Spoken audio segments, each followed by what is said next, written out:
Have you ever dreamt of being able to do whatever you want, wherever you want? Well, even though real life may put limitations on those dreams, open-world sandbox games are here to give you the thrill of adventure without leaving the comfort of your home. From the first games mixing open-world and sandbox elements to the rise of this genre, I'm Camille Salazar-Hattaway, and this is the evolution of open-world sandbox games.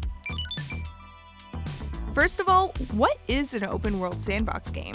This kind of game gives you the freedom to make choices without restricting to a certain set of rigid options. There is no linear story to follow and usually limited predefined events at specific locations. Instead, open-world sandbox games put the emphasis on creativity with seemingly no constraints. If you could spend hours in a game without progressing through the main storyline, chances are you're playing a sandbox game. And if you can run anywhere you want with no limits or invisible walls, that's an open-world game. Sandbox games have been around for a long time. However, the overlap between these two genres is pretty recent. Open-world games have, in one form or another, always existed. Before humans had gaming consoles, we still found a way to play and push the boundaries of our imagination. More than 2,000 years ago, the strategy game Go spread from China to Korea to Japan. While it looks like chess, Go features a much larger board, representing areas to conquer. Go was the precursor to war strategy games as we know them. Another popular yet non-virtual open-world game is Dungeons & Dragons, and it also fits into the sandbox genre as players can do anything they want, whenever they want to.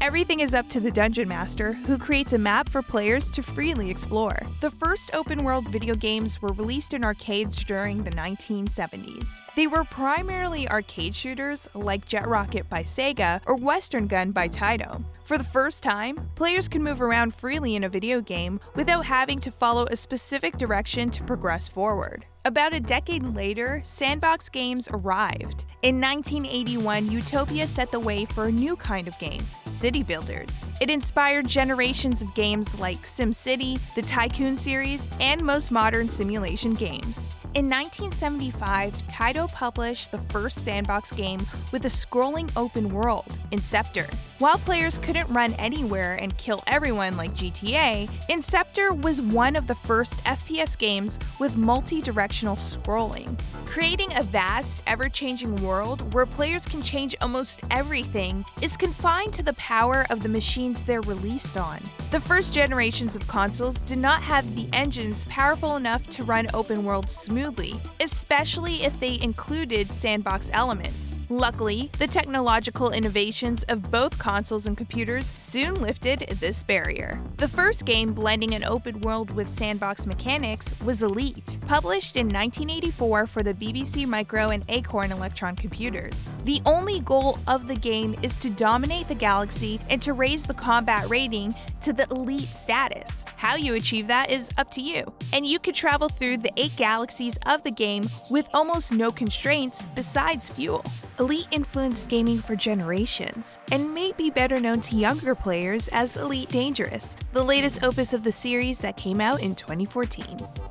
This is your ship, a Cobra-class fighter trader, fast and highly maneuverable, but for the moment, only lightly armed. It's up to you to trade, using the ship's trading computer, and use the profits, if any, to improve your ship's weaponry and equipment. Since the early 2000s, the trend has been to mix open-world environments with sandbox gameplay, so players can roam around freely and create anything they want. Grand Theft Auto 3 brought more realism to open-world sandbox games. GTA 3 came out in 2001 and redefined the series by introducing a 3D open world in a universe where players can do pretty much whatever they want. I see nothing but good things for you, my boy. Anything you want. Another popular game series that followed this model is Fallout. Ever since the original game came out in 1997, the goal of Fallout's creator Tim Kaine was to allow players to do whatever they wanted in this post-apocalyptic environment. Sandbox elements grew in scope as technology allowed for more flexibility, especially with Fallout New Vegas and Fallout 4. Let's go to a place where everything is made of blocks, where the only limit is your imagination. But the game that truly defined open-world sandbox games as we know them is Minecraft. Mojang's game is the best-selling video game of all time, with over 200 million copies sold and 126 million monthly active users in 2020. Minecraft set a new standard for open-world sandbox games. For the first time, players could truly create the world of their imagination with no specific guidelines to follow. While there is a survival and adventure mode, Minecraft lets players express themselves freely with the creative mode. In creative mode, players have access to almost all the resources and items available in the game. You're even able to fly around without taking any damage or being affected by hunger. The sole goal is to create the world of your dreams by arranging building blocks however you like.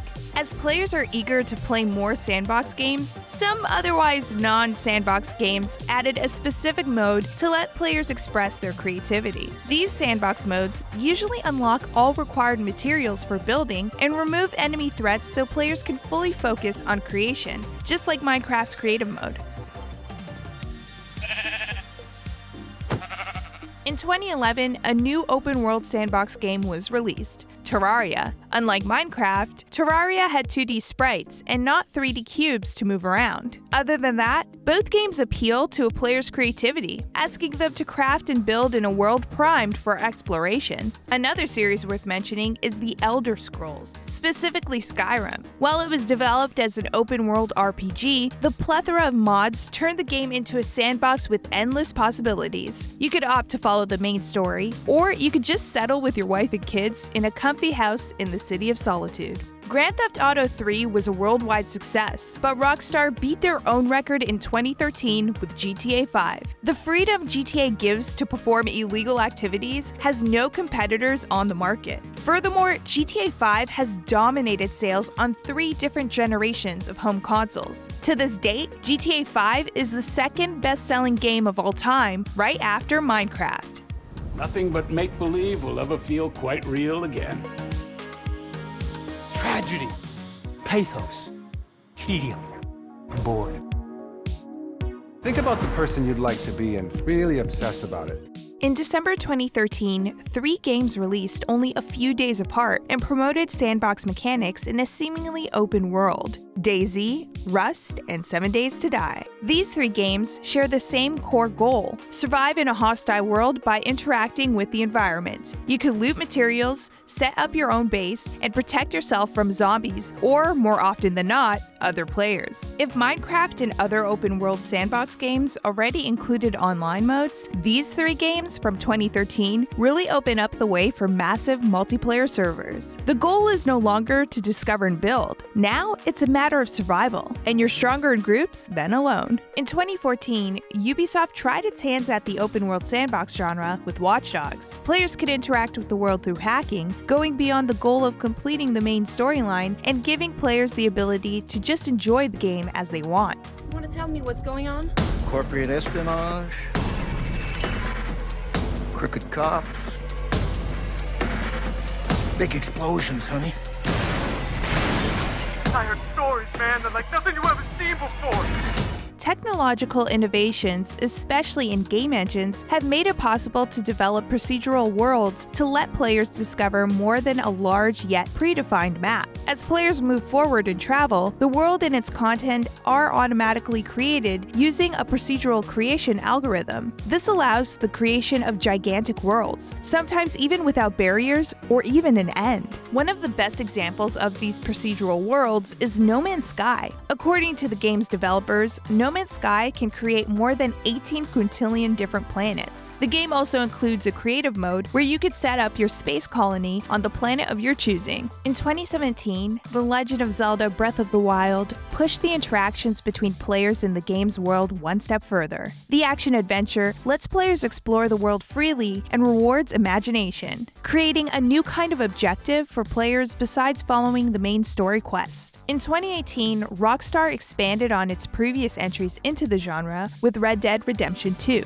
Red Dead Redemption 2 offers complete freedoms to players, but in a much larger Western setting. And it looks like it was exactly what players wanted, as Red Dead Redemption 2 snatched the Game of the Year awards of various gaming publications and sold over 36 million copies. In 2018, Just Cause 4 pushed the boundaries even further. Not only can players destroy and blow up most things, but the 4 large regions of Just Cause 4 also feature extreme weather and advanced interactions between players and their environment. What we want to do, we wanted to make the best open world sandbox ever.